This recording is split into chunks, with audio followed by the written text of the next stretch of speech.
Hi friends. Karthika పురాణంలో భాగంగా 21వ అధ్యాయము పురంజయుడు కార్తీక ప్రభావంను ఎరుగుట.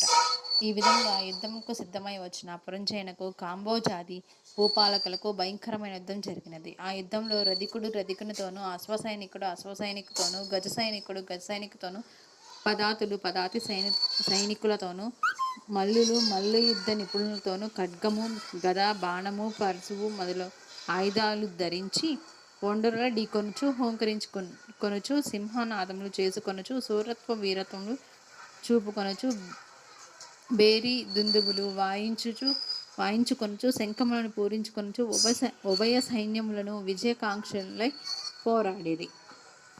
ఆ రణభూమి నందు చూచినను విరిగిన రథపు గుట్టలు, తెగిన మొండెములు, తొడలు, తలలు, చేతులు, హాహాకారములతో దీనావస్థలో వినిపిస్తున్న ఆక్రందనలు, పర్వతాల వలె పడియున్న ఏనుగులు, గుర్రముల కళేబరాల దృశ్యములే. ఆ మహాయుద్ధమున వీరత్వమును చూపి చచ్చిపోయిన ప్రాణులను తీసుకువెళ్ళడానికి దేవదూతలు పుష్పక విమానంపై వచ్చిరి. అటువంటి భయంకరమైన యుద్ధము సూర్యాస్తమయం వరకు జరిగినది. కాంబోజాది భూపాలుర సైన్యం చాలా నష్టపోయినను అయినను 3 ఔక్షహినులున్న పురంజయుని సైన్యములెల్లా అతి సాహసంతో పట్టుదలతో ఓడించినది. పెద్ద సైన్యమును పురంజయునికి అపజయమే కలిగెను. దానితో పురంజయుడు రహస్య మార్గమున శత్రువుల కంటపడకుండా తన గృహానికి పారిపోయెను.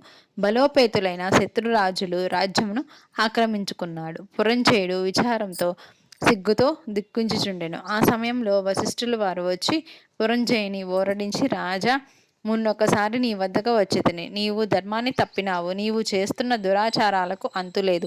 ఎకరైనా సన్మార్గుడవయ్యి ఉండమని హెచ్చరించితిని. అప్పుడు నా మాటలు ఆలకించలేదు. నీవు భగవంతుని సేవింపక అధర్మ ప్రవర్తనుడవై ఉన్నందువలనే ఈ యుద్ధమున ఓడి రాజ్యమును శత్రువులకు అప్పగించితివి. ఇప్పటికైనా నా మాట ఆలకింపు.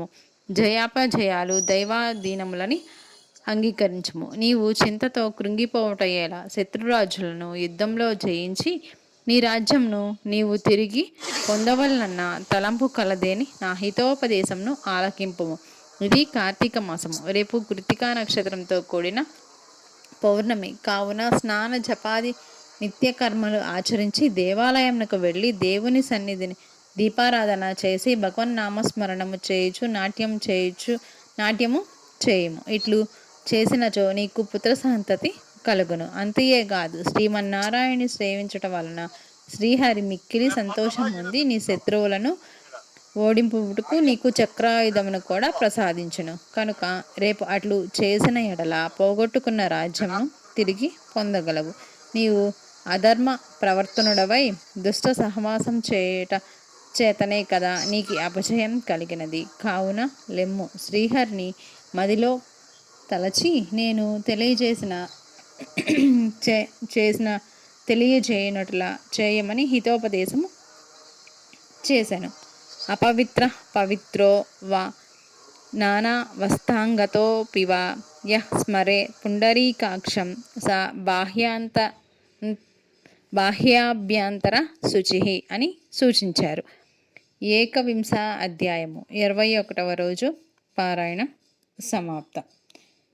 ఈ విధంగా మనకు కార్తీక పురాణం 21వ అధ్యాయం ముగిసింది. ఇంకా కార్తీక మాసంలో కొన్ని రోజులే మిగిలి ఉన్నాయి. కాబట్టి ప్రతిరోజు గుడికి వెళ్ళి సాయంత్రం పూట కానీ ఉదయం పూట కానీ శివుని దేవాలయంలో దీపాలు వెలిగించడం వల్ల ఆ శివకేశవుల యొక్క అనుగ్రహం మన మీద ఉంటుంది. కార్తీక మాసంలో ప్రతిరోజు ఇంటి బయట దీపాలు వెలిగించినట్లయితే చాలా మంచిది. కాబట్టి